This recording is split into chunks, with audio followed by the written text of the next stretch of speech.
like a beginner, how does he initiate or gets into the practice of Tantra?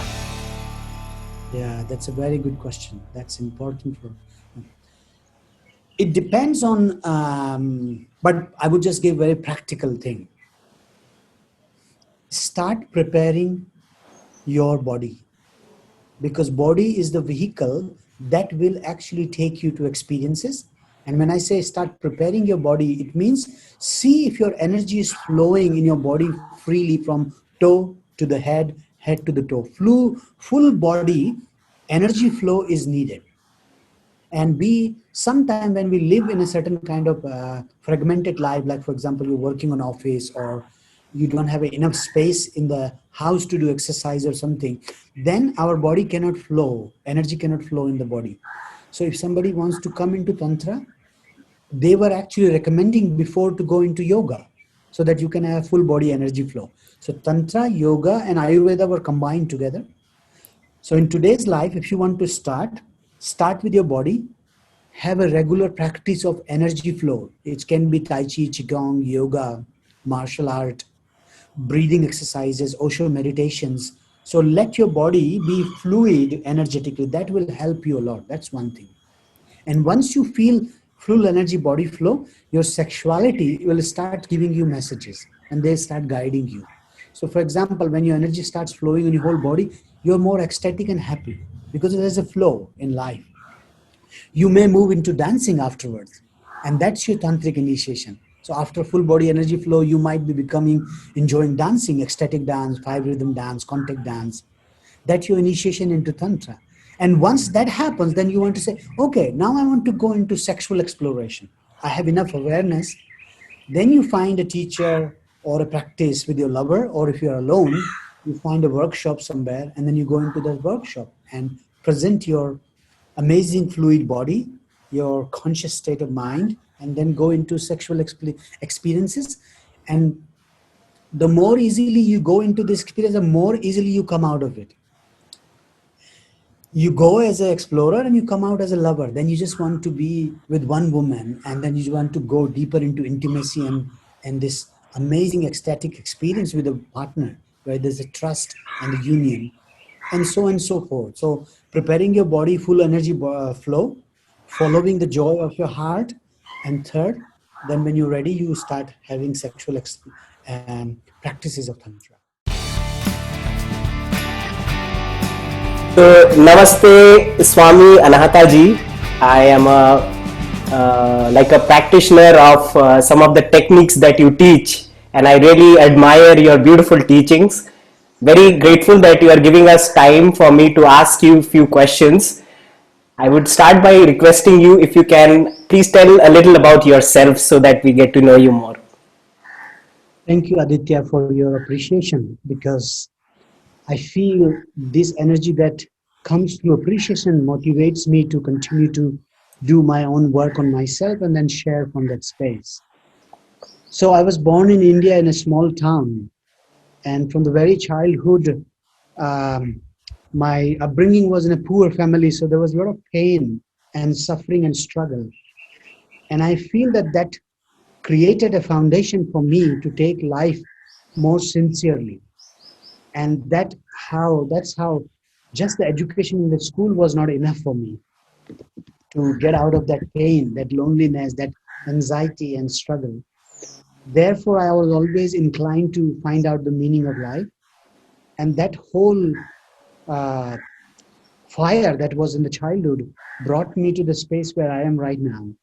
So now I just share that fire, that how we can make a miserable life an ecstatic life. So that's what I can say about me. Wow. So you are a Tantra master, and I have read some of your posts, how you have come across the great mystic Osho's learning.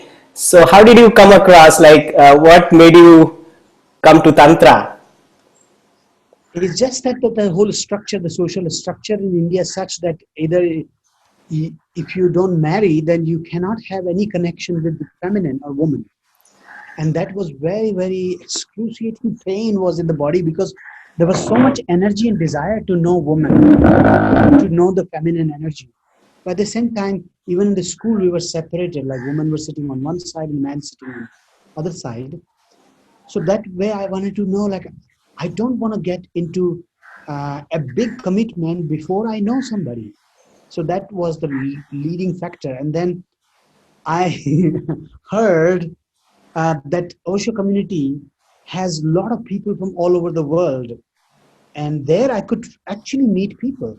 That was the intention behind. And when I went there, I found such an amazing sigh of like a sigh in my heart. Oh, finally, I landed somewhere where I belong, because people were dancing, enjoying, sincere, more honest, and they were also joyful and not structured in any way, and at the same time very sincere and meditative. So that's how I started, and then that's where my spiritual rebirth happened in the Osho community. Wow. So tell us, Swamiji, like, what do you think?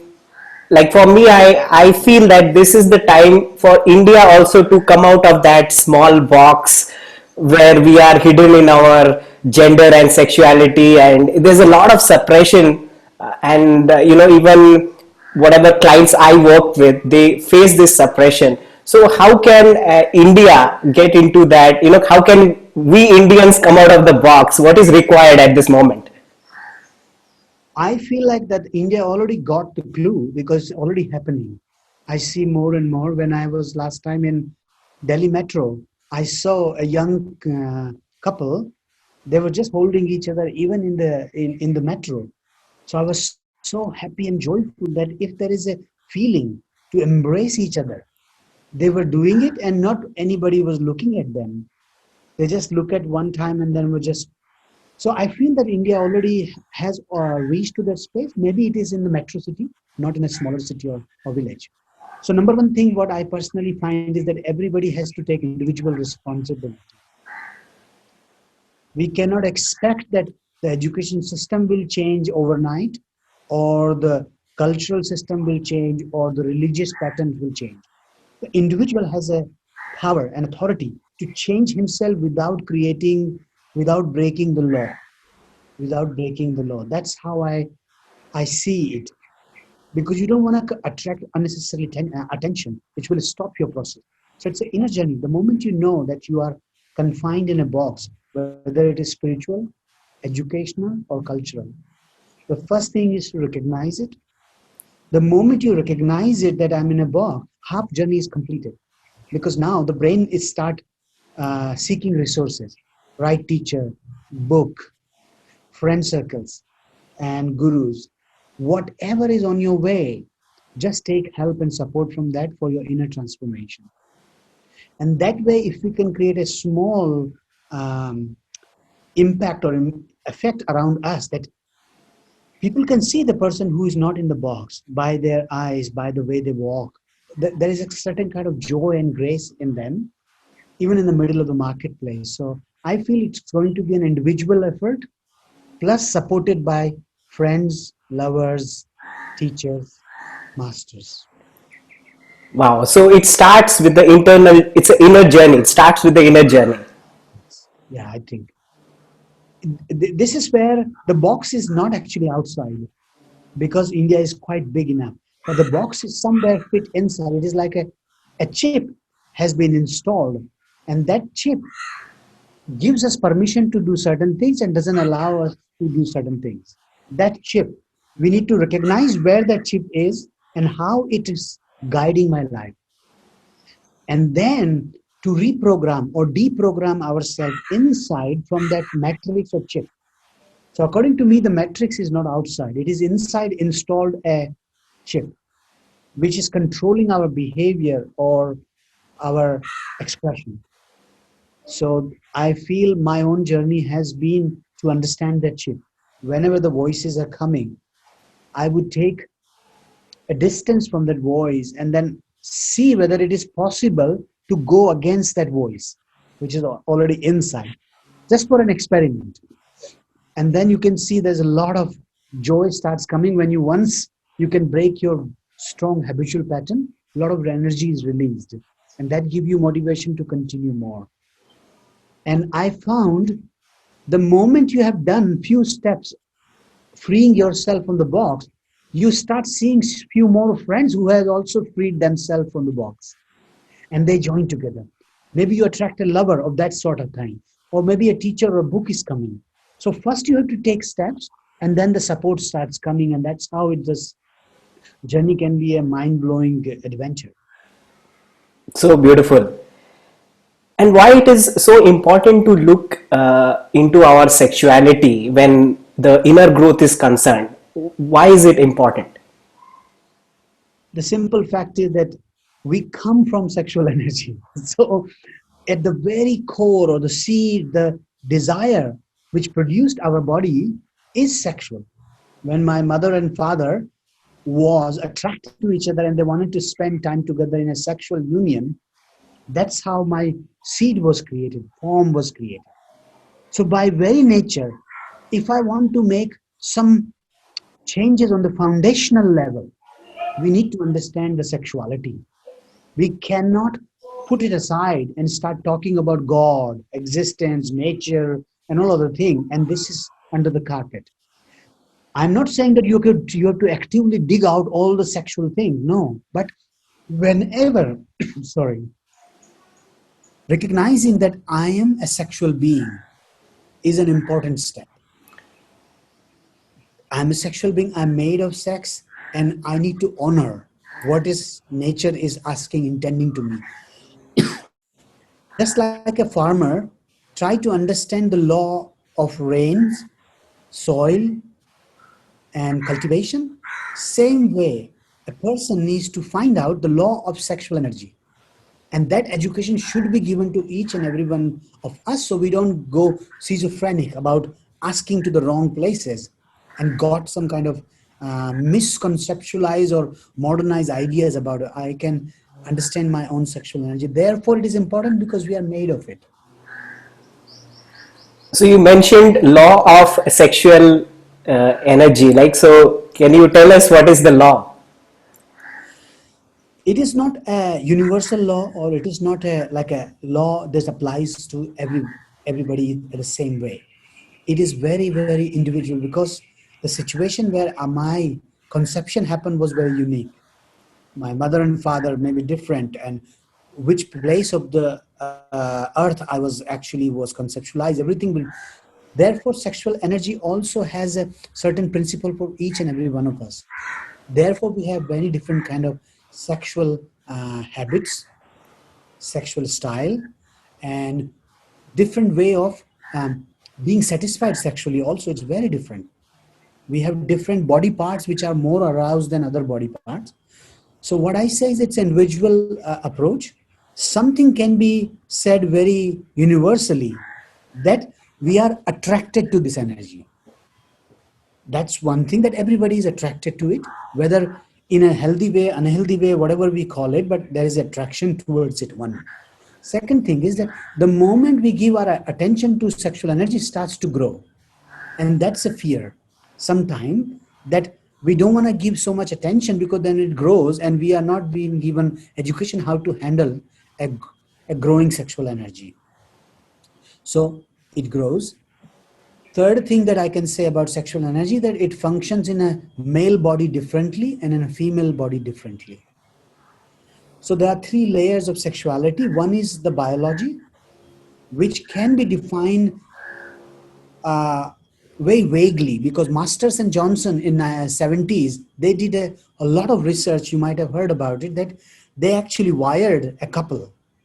They did, yeah, they put the wires so they can monitor what's happening to a couple, and they asked them to make love, and they were monitoring heartbeat, everything on biological level. And this report is available as a Master and Johnson's report, and it created a revolution.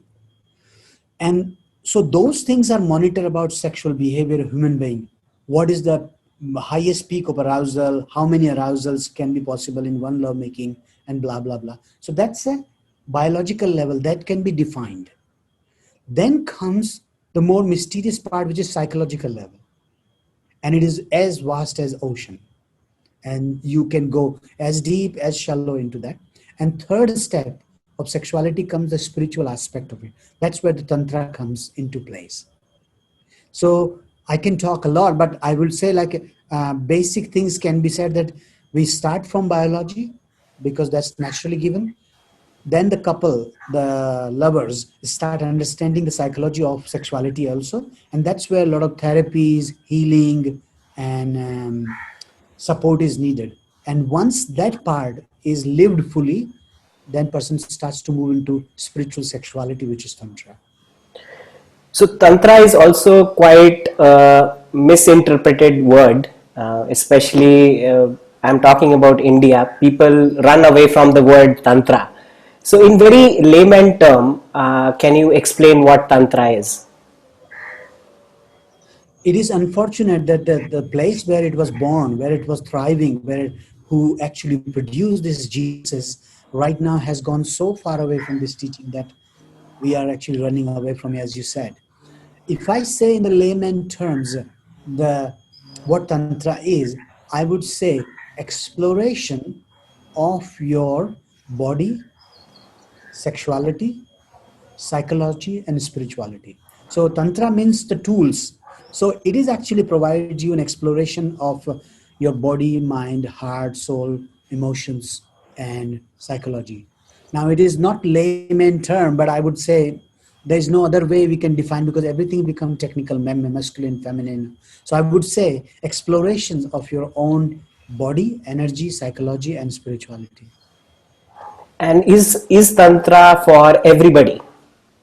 Yes, definitely, 100%. It's we are made of it. Like whenever you bring two opposite things together, tantra starts to happen. Anyway, you can find out the teenagers, like one boy and girl, and start to see each other. Tantra is already happening. They feel that magnetic uh, pull and push game. Yeah. That's tantra.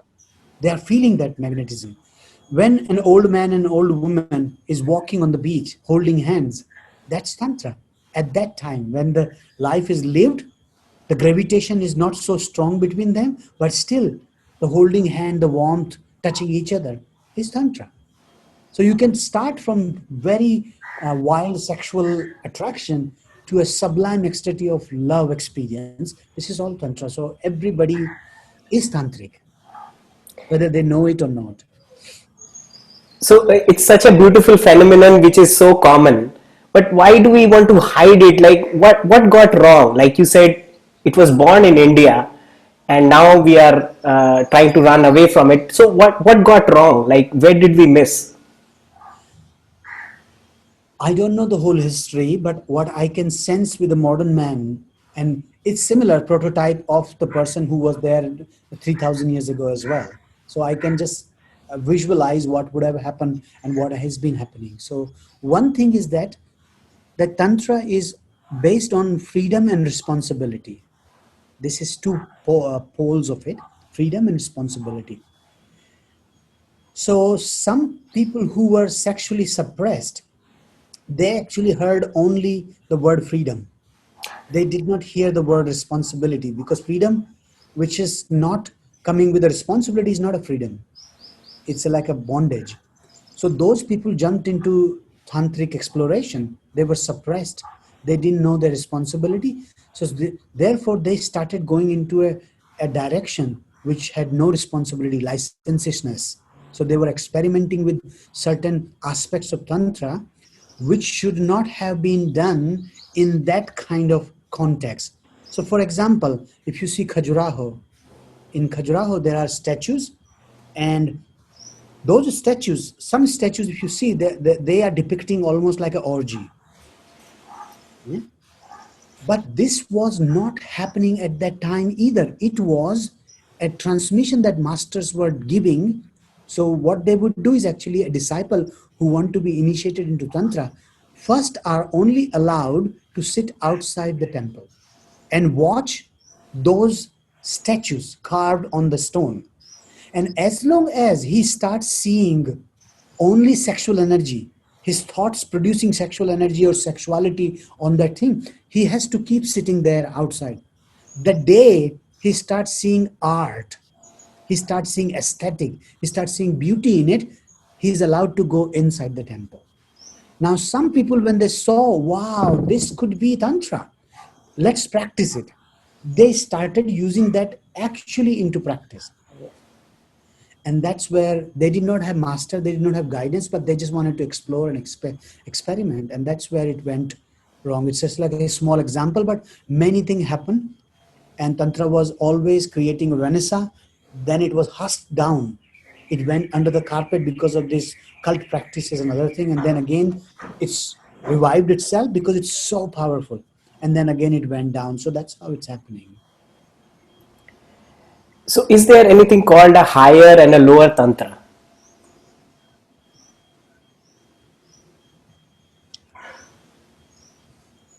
Of course, there are stages in in a way that we develop ourselves into a mode of practices. So, of course, there is a way where you are beginners, like in tantric monastery in the ancient time. There were, but there is nothing lower or higher. But it's also that, oh, I am not so dive deeply into some practices, that can be said, but not lower or higher. Okay. And is tantra dangerous? Yes, absolutely. It's very, very dangerous because it has this atomic reaction, because it is bridging three strongest powerful force a human body or human being can contain. It is sexuality, emotions, and spirituality. Now, these are like three atoms combined together. When you fuse them together, there's an explosion of energy. It is dangerous as long as you don't have enough amount of consciousness and awareness. Of course, it is dangerous. But if you grow into your consciousness and awareness, you become the master of this energy, your sexuality, emotion, and spirituality. Then it is such an amazing, powerful force to ride on. It is the fastest way towards enlightenment. But as we say, it is like whenever you bring sexuality and emotions together, it's walking on the razor's edge. Because if you don't have consciousness awareness, you will bleed. You'll make so many mistakes. And so, what is like a beginner? How does he initiate or gets into the practice of tantra? Yeah, that's a very good question. That's important for. It depends on, but I would just give very practical thing. Start preparing your body, because body is the vehicle that will actually take you to experiences. And when I say start preparing your body, it means see if your energy is flowing in your body freely from toe to the head to the toe. Full body energy flow is needed. And we sometime when we live in a certain kind of fragmented life, like for example you're working on office, or you don't have enough space in the house to do exercise or something, then our body cannot flow, energy cannot flow in the body. So if somebody wants to come into tantra, they were actually recommending before to go into yoga, so that you can have full body energy flow. So tantra, yoga, and ayurveda were combined together. So in today's life, if you want to start with your body, have a regular practice of energy flow. It can be Tai Chi, Qigong, yoga, martial art, breathing exercises, Osho meditations. So let your body be fluid energetically. That will help you a lot. That's one thing. And once you feel full energy body flow, your sexuality will start giving you messages and they start guiding you. So, for example, when your energy starts flowing in your whole body, you're more ecstatic and happy because there's a flow in life. You may move into dancing afterwards, and that's your tantric initiation. So after full body energy flow, you might be becoming enjoying dancing, ecstatic dance, five rhythm dance, contact dance. That's your initiation into tantra. And once that happens, then you want to say, okay, now I want to go into sexual exploration. I have enough awareness.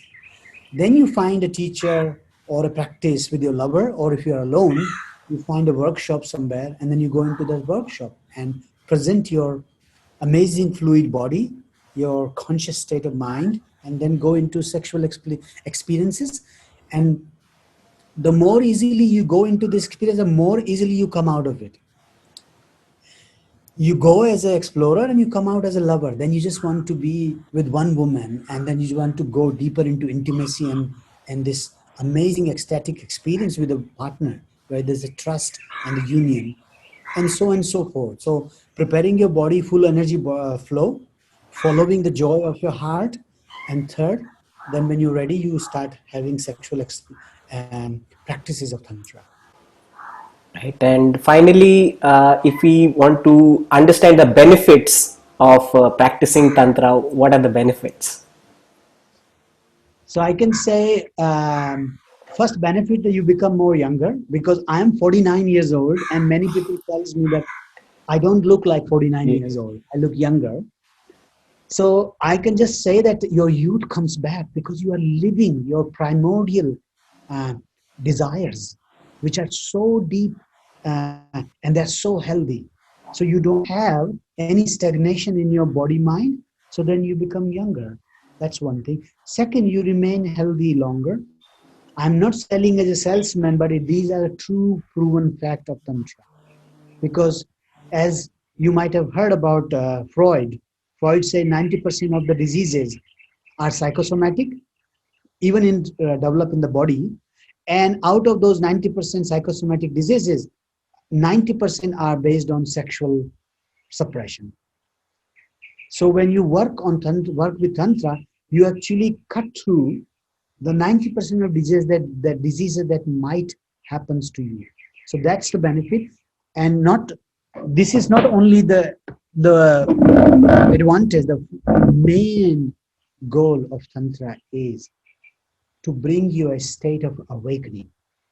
But in the beginning, till the time you find your core desire of awakening, we have to go through all this health, well-being, healing, balancing, harmonizing, and then we can come to awakening. So beautiful. So I really thank you for your valuable time and the clarity that you have provided us for Tantra. And we want to hear you more. We want to learn from you more. And thank you so much, Swamiji. Thank you, Aditya, for giving this opportunity. I am in deep love with India, and I'm waiting when India can be really receptive and ready for Tantra so that we don't have to go out. My vision is to bring Tantra back to India with full glory and dignity so that Yes. people can feel proud being a Tantric. So that's the mission, and you are helping it in it.